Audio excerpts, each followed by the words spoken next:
বাংলাদেশে আপেল গাছ না থাকার কারণে কোনো নিউটন জন্মেনি, কিন্তু অসংখ্য সরিষা গাছ থাকার কারণে অসংখ্য তেলবীজ জন্মেছে। একটা সময় গ্রামের মানুষ খুব সহজ সরল ছিল। মানুষের মূল্য ছিল তার সততা দিয়ে, কথার দাম দিয়ে, বিবেকের দাম ছিল। কিন্তু সময় বদলে গেল। মানুষ ধীরে ধীরে সত্যের চেয়ে তোষামের বেশি পছন্দ করতে শুরু করলো। সে গ্রামেরই একজন তরুণ ছিল, নাম আরিফ। বিশ্ববিদ্যালয়ে পড়তো, বই পড়তে খুব ভালোবাসতো, দেশের জন্য কিছু করতে চাইতো। সে সবসময় বলতো দেশের উন্নতি হবে জ্ঞান দিয়ে, চাটুকারিতে দিয়ে না। কিন্তু তার আশেপাশের বাস্তবতা ছিল সম্পূর্ণ ভিন্ন। তার এলাকায় যে মানুষ সত্য কথা বলতো তাকে অপছন্দ করা হতো, আর যে সব সময় বড় লোকদের সামনে মাথা নত করে তেল মাখতো সে খুব দ্রুত উপরে উঠে যেত।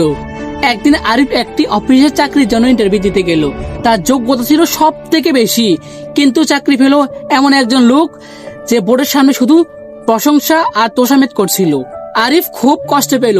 সেদিন রাতে সে গ্রামের এক বৃদ্ধ শিক্ষকের কাছে গেল। শিক্ষক ছিলেন জ্ঞানী মানুষ, সবাই তাকে সম্মান করত। আরিফ হতাশ হয়ে বলল, স্যার, এ দেশে মেয়েদের কোনো মূল্য নেই? যারা সত্য কথা বলে তারা পিছিয়ে যায় কেন? বৃদ্ধ শিক্ষক একটু হেসে বললেন, বাবা, একটা কথা শুনছিস?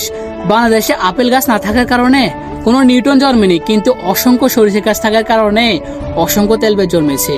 শিক্ষক আবার বললেন, নিউটন জন্মায় চিন্তা থেকে, প্রশ্ন করা থেকে, সত্য খোঁজার সাহস থেকে। আর তেলবাজ জন্ম হয় তখন যখন সমাজ সত্য থেকে তেলবাজকে বেশি মূল্যায়ন দেয়। তিনি দীর্ঘশ্বাস ফিরে বললেন, আজকাল অনেকের যোগ্যতা চেয়ে ক্ষমতার আশেপাশে ঘুরতে বেশি ব্যস্ত। মানুষ সত্য বলার সাহস হারিয়ে ফেলছে, কারণ সত্য বললে ক্ষতি হয়ে যেতে পারে, কিন্তু তোষামেত করলে সুবিধা পাওয়া যায়। আরিফ জিজ্ঞেস করলো, তাহলে কি সৎ মানুষের হার মেনে নেওয়া উচিত? শিক্ষক মাথা নাড়িয়ে বললেন, না বাবা, যে সমাজে তেলবাজ বেশি হয় সে সমাজ কিছুদিন চলতে পারে, কিন্তু খুব দূর যেতে পারে না। কারণ চাটুকাররা কখনো দেশ গড়ে না, দেশ গড়ে চিন্তাশীল, সৎ আর সাহসী মানুষ। এই কথাগুলো আরিফের মনে গভীর দাগ কাটলো। সে বুঝলো সবাইকে খুশি করার জন্য নিজের বিবেক বিক্রি করা সবচেয়ে বড় পরাজয়। তারপর থেকে সে আরো ধীরেভাবে নিজের কাজে করতে লাগলো, কারো তোষামেত না করে সত্য আর যোগ্যতার পথে চলতে লাগলো।